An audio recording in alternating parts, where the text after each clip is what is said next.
Hey, how's it going, everyone? Chris Register here with John Curry, and we wanted to kick out some more information regarding the whole coronavirus versus Brevard County real estate. Is it affecting it? I get people that ask me all the time. You know me, I'm tracking it. So just want to share some insights on what we think. John's going to share what he thinks is going on, what I think is going on, and we got some data and stuff just to kind of give you guys a heads up like, hey, is this something that we need to really worry about?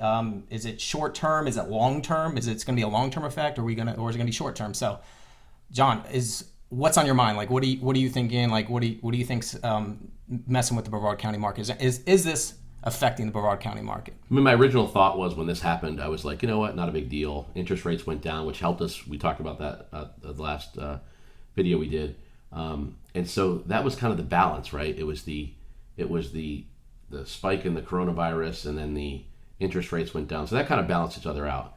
And then we had a little bit of fallout. We had some people really like, wow, this is serious, right? Do we make a commitment? Do we buy a house?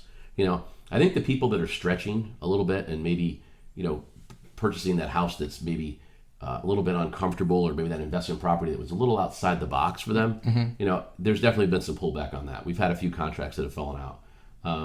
The people that are, where their lease is up, they need a place to live, those people are still going forward, right? Yeah. So let's just say that's a third of the people that are buying, right? There's investors, right.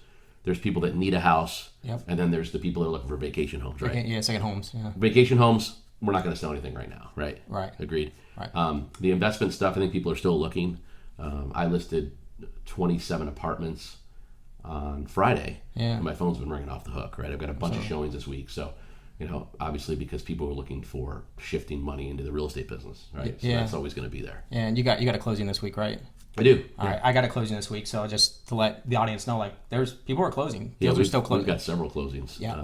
The active inventory, because I'm a data guy, I track it. You guys see my videos and stuff. The inventory right now is at 2,358 single family homes. So 2,358 single family homes. Now, to me, the simple indicator is to really just watch the inventory. Watch the inventory. If you start to see the inventory start to climb high, because it's supply and demand, then you can start thinking, okay, we're going into a bear market in the real estate, which a bear market, if you're not aware of, is actually when the market starts to obviously go down, prices start to drop, inventory starts to increase, which is why I watch inventory. Just single family, it tells me everything. So right now, we're only at 2,358.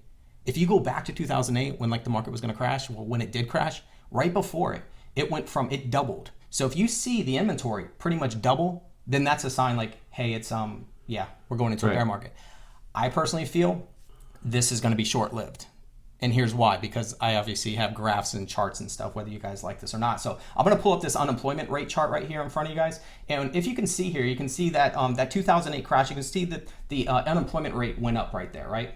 And then after, a couple years, it ended up coming back down. That's us correcting the market. And you can see, if you look at the history here, you can see a lot of ups and downs. So whenever it goes down like we're at, it's supposed to go up. However, I don't expect an up to be as big as the one that you see on this image right here. If you just look just back right there, you can see like little guys. There's some little ups and downs. So that's why I feel that this is actually short-lived. I don't think it's going to run the distance of years. I think it's going to be very short-lived. I think it's going to correct itself, in my opinion. It really is, yeah. And the reality is nobody really knows what's going to happen, right? It's just going to last for a month, 2 months, 3 months, 4 months. Mm-hmm. But the situation is that just like the president spoke last night, there's a mass exodus of people coming from the tri-state area, right? Yeah. Most of the people that live in Brevard County come from, the people that are vacationing or the people that move here from other states, New York, New Jersey, and Connecticut, right? Yep. There was a article in the New York Times in December that said 1.4 million people left the state of New York in the last decade.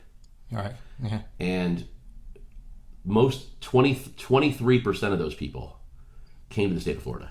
Yeah. So people are moving to California, Texas, and Florida. Right. And they're moving out of all the other states. Yeah. Right? So think about this from a real estate standpoint, right? I've been in the business 17 years. You've been in the business almost the same. Almost the same, yeah, just behind you, yeah. And we've seen this time and time again. Everybody wants to live in Florida. They want to retire in Florida. They want to be in a warmer climate, right? Mm-hmm. They want to be where there's no state income tax. They want to be where the property taxes are lower and there's more things to do and the weather's better. So, all of you real estate people out there, realtors like we are, you've got nothing to worry about. Because, first of all, everybody's moving here, right? So it's just our job to make sure that we get them to find the best place to live, which is the Space Coast. Right. Right. It's always going to be a hot spot here. There's always. Yeah. And Literally. yeah, really. And with all the infrastructure that has taken place, and the EDC has done a wonderful job. All of our local chambers and all of that have been really instrumental in making sure that the jobs are here, and that the bigger companies get the contracts, and they're giving them tax breaks and incentives to be here. And it's a beautiful place for us to live in, and the fact that we've got all of these jobs in industry and space program and all the other things that come along with that. It's just been it's been amazing. Yeah. Going back to, just the way I'm looking at this thing is that you can see this stuff coming. That's the beauty about real estate to me. It doesn't move fast, you all, like a stock market. You guys saw how the stock market acts, right? Acts really quick. It's almost like a tornado versus a hurricane. That's like the analogy I like to use, because the stock market can go, oh, we're dropping, oh, we're dropping, oh, we're dropping. And it's just like a tornado that would show up, like, boom, oh, there's a tornado, oh, it's ripping up stuff, right? Right. Here's the difference with real estate. It's like a hurricane. Next thing you know, they're like, hey, we got a tropical depression brewing out here. You might want to watch that, want to keep an eye on that. And then, it's starting to develop into a hurricane. And that is tracking the inventory. If that starts to double and increase, it starts to let everyone know, hey, Right. we're actually heading into a bear market. We're doubling up. We're seeing the inventory rise. It's typical supply and demand for economics. So I like to look at real estate, and I wrote this in my book, that it's like a hurricane. You can see it coming. You can make moves. You can prepare for it. Don't think it's like a flash, where it's like a flash drop. Well, the prices are down. No, it's going to take a little bit of time, and you will see it coming. So if you guys, want to catch up to date, with us, and wonder if the inventory is climbing, you can reach out to John, reach out to myself, reach out to us, and ask us, say, hey, what's the inventory right now? You said it was at 2358 on this video. Couple of months went by. What is it? Is it up? Is it down? Right. Is it the same? You can really watch the market that way, and it's typical supply and demand. So Right. I'm a big fan of it. So in other words, here, let me just show this for a second. Okay. In my opinion, you guys just relax right now until you see the inventory climb. That's my thing. Just watch the inventory. The inventory will tell you all. What are we gonna say? Well, and the other thing too is it's a worldwide epidemic, right? Yeah. So we've got everybody's in this thing together, right? Yeah. So there's nowhere to hide. There's no special place to be. Correct. And Yeah. we're all doing this together. So we're gonna ride this thing together. We're gonna come out on top, because we are in one of the best states, and the time's gonna tell what's gonna happen. But whenever something like this happens, there's opportunity that happens as well. Absolutely. And you have to find that silver lining. Yes. I'm excited and I smile because I know where my head is, and I know the things that I'm going to be doing and the opportunities that I'm looking for. And if you'd like, for me to share some of those opportunities with you, give me a call. I'll share those with you. But there's always good opportunities that come from situations like this. So you just have to be that person that's creative and looks for those opportunities. Yeah, absolutely.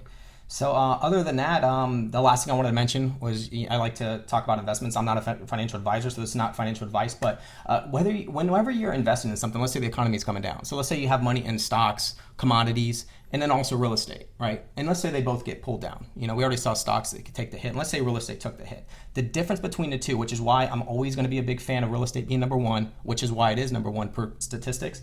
But real estate, if you own real estate, you can still generate income off it. So even though your value of your asset drops, there's a secret about real estate. It still can generate income, if you rent it out or whatnot. Yeah. Always. Obviously, if you own it free and clear, then it's easy. But and that's why I love the beauty of real estate. So even if somebody's buying now and stuff, I'm like, you're buying real estate. To me, it's the best asset. Right. Best asset. I mean, the biggest dangers are obviously vacant land, right? Because you can't produce any You can't income. produce it, right? So vacant land is a longer hold. A lot of times it's the biggest return because depends on what kind of type of development that you do on that. You might get the biggest increase, but it's also the biggest risk. Yeah. Apartments, any type of multifamily condos, townhouses, apartments, those types of things. Those are going to be the things that always sustain through any type of market because people need a place to live, right? Hey, it's the number one necessity. Well, not the number one, food and water, but it's one of the top ones. It Shelter. is. Shelter. Generally, what suffers first is usually office space, right? Yes. Class A office space, Fortune 500 companies who rent all of the really nice big, Class A buildings, those tend to ride out the storm. Class B and Class C stuff, especially with the movement now, where you're probably going to see more people working from home, Yep. like we did in the 2008-9 crisis. We're going to see another revolution of that. Yeah. A lot of people are going to be using Zoom and GoToMeeting and all those software programs that allow people to work from home.